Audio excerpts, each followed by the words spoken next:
안 선수가 작심 발언한 후폭풍 이어지고 있는데요.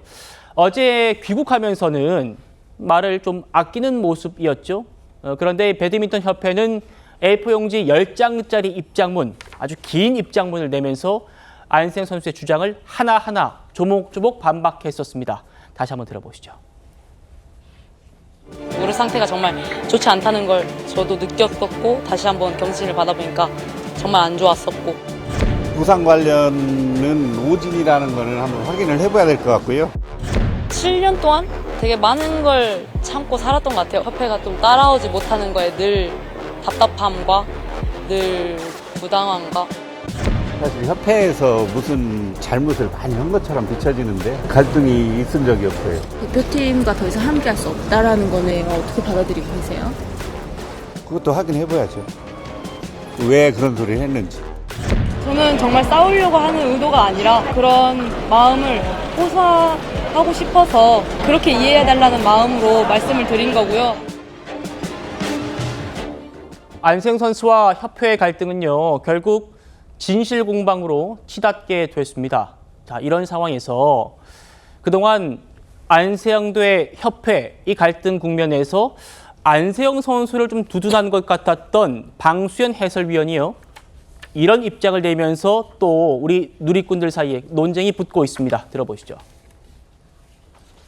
우리 안세영 선수가 유망주였기 때문에 어려서부터 협회에서 지원이 가서 지금까지 안세영 선수가 저는 왔다고 생각을 해요. 안세영 선수가 지금 금메달을 따고 그만큼 안세영 선수 때문에 우리 배드민턴 협회에 또 더 좋은 일들이 있고 한다면 그 밑에 선수들 지금 유망주들을 협회 차원에서 또 지원을 해줄 수 있단 말이에요. 지금 이 상황에 와서 같이 갈 수 없겠다. 그거를 이 공식적인 데서 그리고 올림픽을 딱 따자마자 그 기쁜 와중에 이렇게 했다는 게 조금 저는 안타깝기도 하고 약간 실망스럽긴 한데 협회 분들이나 그러니까 협회에 대한 이런 시스템 문제나 이런 것들을 같이 좀 잘 논의했으면 좋겠어요. 네.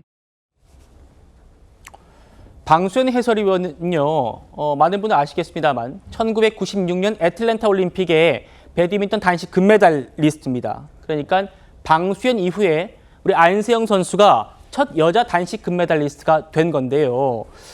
혼자 금메달을 이뤄낸 게 아니다. 협회의 지원으로 지금까지 왔다. 이종호 평론가님. 네. 오늘 좀 이 부분이 방수현 해설위원의 이 주장이 누리꾼들 사이에 굉장히 논란이 돼서요. 이걸 좀 여쭤보고 싶어요. 네. 협회에 힘을 실어주는 발언을 했단 말입니다.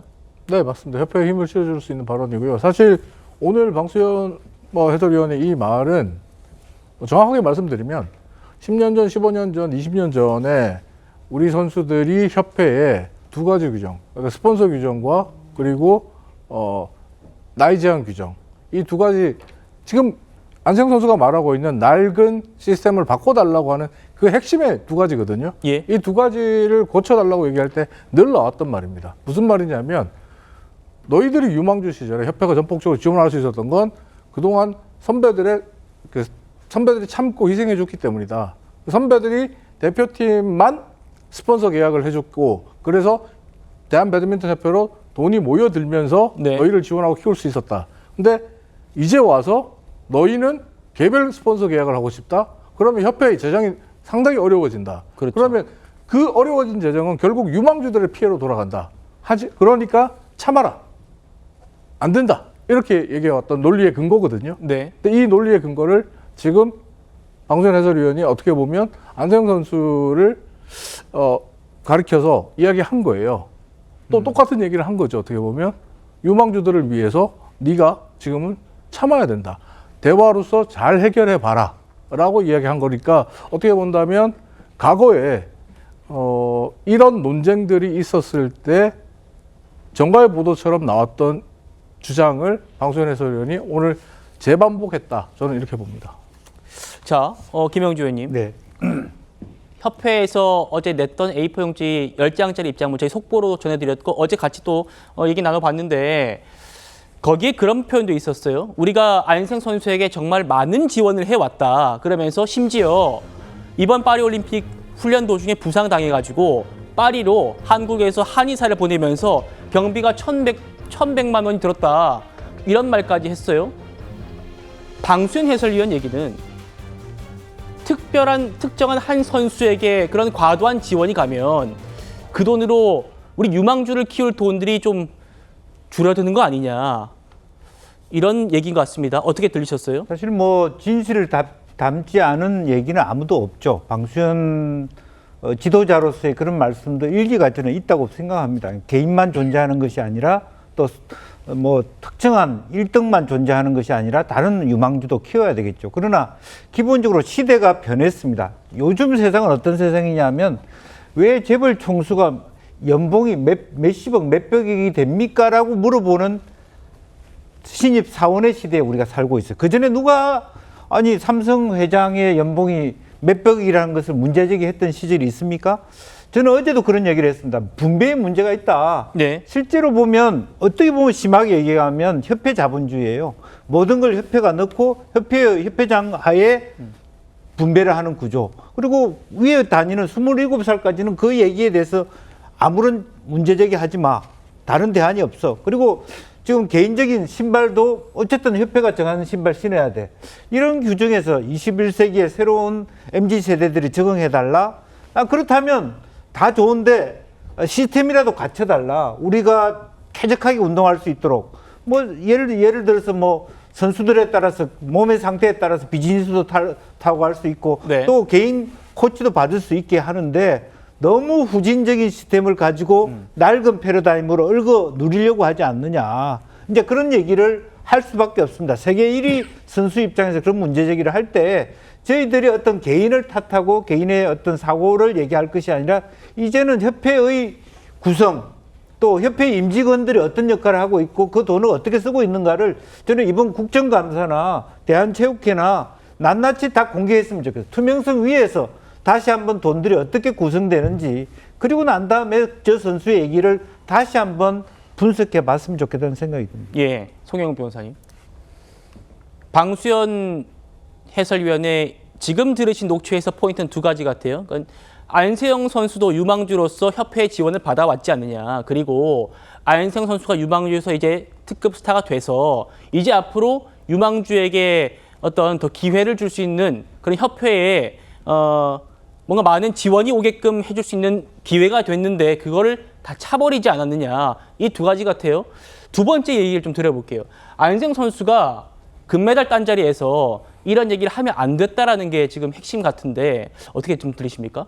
글쎄요. 그 안세영 선수는 어쨌든 참고 참았던 얘기를 올림픽 금메달 딸 때까지 눌러놓고 있다가 그 자리에서 한 거 아니겠습니까? 그러면은 그런 부분은 이해를 해줄 만한 측면은 분명히 있고요. 그 다음에 지금 안세영 선수와 배드민턴 협회 간의 갈등과 유사한 일이 과거에 뭐 수영에서도 있었고 그 피겨스케이팅에서도 있었고 그러니까 특정한 선수가 세계적인 슈퍼스타가 돼서 그 종목 협회가 관리할 수 있는 어떤 역량을 초과하게 되면은 이런 일들이 비슷하게 반복되어 왔습니다. 그러면은 배드민턴 협회도 이거는 과거에 그 유명 선수가 후배들에게 도움을 주는 그런 것에만 의존하는 시스템에서 이제 벗어날 때가 되지 않았나 하는 생각이 듭니다. 왜냐하면은 과거의 사례를 들면서 수십 년간 이렇게 해왔으니까 너희도 따라라 라고 했을 때 더 이상 그 말에만 선수들이 슈퍼스타가 됐을 때 설복되는 시대가 좀 지난 것 같아요. 그것만 가지고 선수를 눌러앉히고 불만을 잠재울 수 있느냐. 그게 현명한 갈등 관리는 아닐 것 같다는 생각이 들거든요. 물론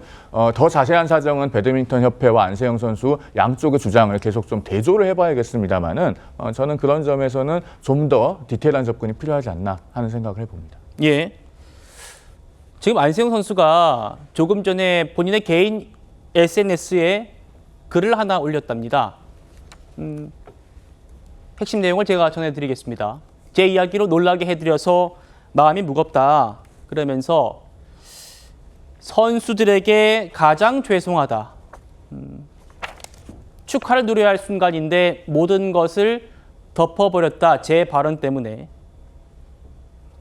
그리고 선수들에게 진심으로 죄송한 마음이다.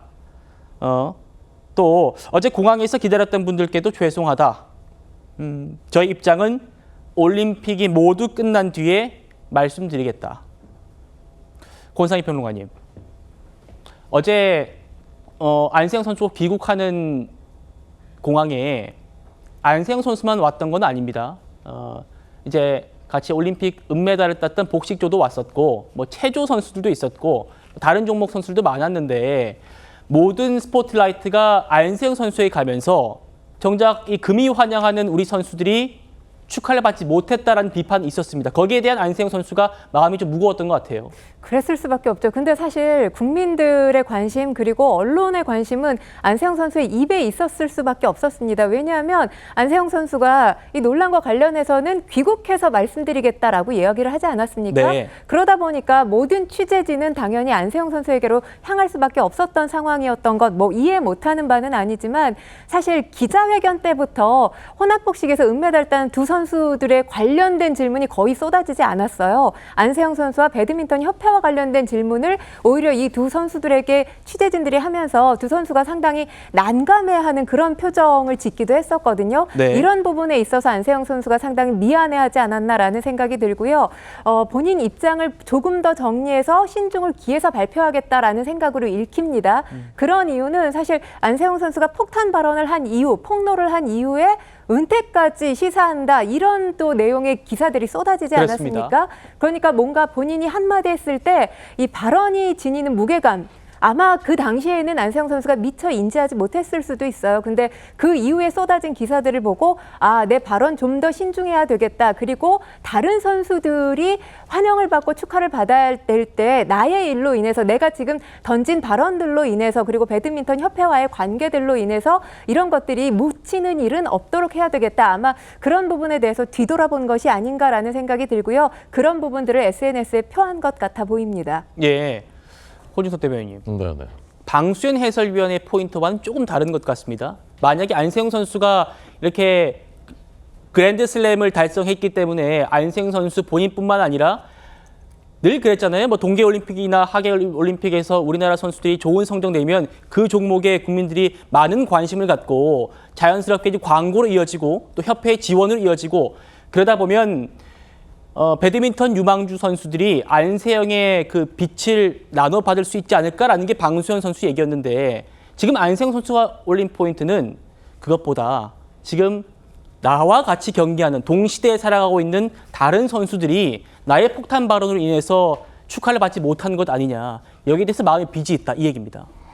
제가 보기에는 과거의 거인과 현재의 거인 사이에 인식의 차이를 보여주는 것이거든요. 저는 지금 이번 사태가 문명사적으로 보면은 시대 정치인이 교체되는 과정에서의 뭐 충돌, 과도기 저는 그렇게 생각하거든요. 과거에 우리나라는 팀워크, 또 평등, 위계 질서 이런 것들을 이제 중시했었고요. 또 그런 정신을 앞세워서 우리가 올림픽에서도 굉장히 좋은 성과를 냈었습니다. 그런데 이제 그것이 한계에 부딪히기 시작했고 실제로 지난 대회, 지지난 대회에서 성적이 별로 좋지 않았거든요. 근데 지금 이번 대회에서는 굉장히 좋은 성적을 내고 있단 말입니다. 저는 이제는 이제 그 시대를 넘어서서 개인의 능력을 중시하고 또 자율과 자유를 중시하고 또 그것이 공정이라고 생각하는 새로운 세대, 아까 제가 말씀드린 새로운 세대, MZ세대들이 이제 성과를 내기 시작하고 있다. 그래서 저는 그 시대 정신이 교체돼 가는 과정에 있는데 여기서 이제 과도기의 충돌이 있는 거죠. 예. 저는 이제 그 대세, 후자로 넘어갈 수밖에 없다라고 생각합니다. 그래서 이번에 이제 이런 사태 이제 제가 댓글 이렇게 찾아보면 젊은 세대들이 뭐 개저씨 이런 표현 이제 많이 쓰고요. 예. 그래 비즈니스 못하는 거 그 다른 선수들과의 평등 그런 관점에서 한다면 왜 협회 임원들은 왜 타느냐 이제 이런 문제의식을 갖고 있는 것이거든요. 그렇죠. 저는 이제 이런 문제의식들을 중시하고 개인의 자율과 자유를 중시하면서 그것이 공정이라고 생각하는 MZ세대들을 존중하면서 그런 시대로 나아가야 된다고 생각합니다. 그래서 저는 이 구체적인 사실관계 이제 대통령실이 지시해서 문체부가 조사를 한다고 하는데 예. 사실관계는 사실관계대로 밝히더라도 이런 이제 갈등을 어떻게 조정을 해 나갈 것이냐. 이것이 어떻게 보면 우리 사회 전체에 지금 축소판 같은 양상인데 이걸 이번에 우리가 잘 조정을 할 수 있느냐가 우리 사회 전체에 어떤 테스트베드 같은 역할을 할 거라고 생각합니다. 그렇군요. 이정호 평론가님. 다시 한번 정리해보면 네. 방수현 해설위원의 그런 주장에 대해서는 갑론을박이 치열합니다. 논쟁이 굉장히 뜨거워요. 그러니까 너도 유망주로서 협회의 그런 지원을 받았으니까 다른 유망주, 앞으로 유망주를 위해서 네가 좀 희생할 필요도 있지 않느냐 이렇게 들리기도 하기 때문에 네. 방금 포 대변인 말씀처럼 뭐 세대 간의 어떤 과도기적 측면에서 부딪히는 걸 수도 있기 때문에 반대 논리가 있는데 안세영 선수가 지금 이 얘기하는 거는 많은 사람들이 좀 공감하는 것 같다는 생각도 듭니다. 뭐냐면 안세영 선수의 이런 발언 때문에 비행기에서도 같은 비행기를 타고 오는 비행기에서도 다른 종목 선수들이 환호하지 못하고 굉장히 무거운 마음으로 왔다. 이건 좀 잘못된 거 아니냐. 좀 안타까운 일이 아니냐. 이런 얘기거든요. 네, 맞습니다. 실질적으로 안세영 선수가 귀국하던 비행기에 같이 타고 있었던 선수단이 기계체조 선수단도 있었고, 그리고 사격 대표팀도 있었거든요. 사격 대표팀은 금메달 3개, 은메달 3개, 역대 최고의 성적을 거두면서 금이 환영할 수 있는 사격 대표팀도 같은 비행기 타고 왔군요. 정말 빛나는 기국길이 돼야 됐거든요. 예. 근데 물론 뭐 사격 연맹이나 협회에서 준비한 뭐 포토월이라든지 꽃다발이라든지 한영 현수막이라든지 축하 현수막이라든지 있었습니다. 하지만 분위기가 취재진들이 몰려간 곳은 안세영 선수 쪽이었죠. 그리고 마찬가지로 얘기하면 안세영 선수도 그렇습니다. 안세영 선수나 아니면 저는 뭐 지금 배드민턴 선수들도 마찬가지라고 생각하는데, 이 선수들 같은 경우에 협회가 축하 꽃다발이나 한영 현수막을 준비해 줘야 되는 거 아닙니까? 근데 안세영 선수 28년 만에 금메달 따고 돌아왔어요. 그리고 배드민턴 혼합복식에서 은메달 따고 왔습니다. 하지만 배드민턴 선수들을 환영해 주는 배드민턴 협회 관계자들의 준비가 없었습니다. 저는 저런 기국길 처음 봅니다. 올림픽에서 금메달과 은메달을 따고 돌아온 선수단이 협회에서 준비한 예. 꽃다발 하나 못 받고 저렇게 그러니까요. 예. 정말 이상한 장면이었어요.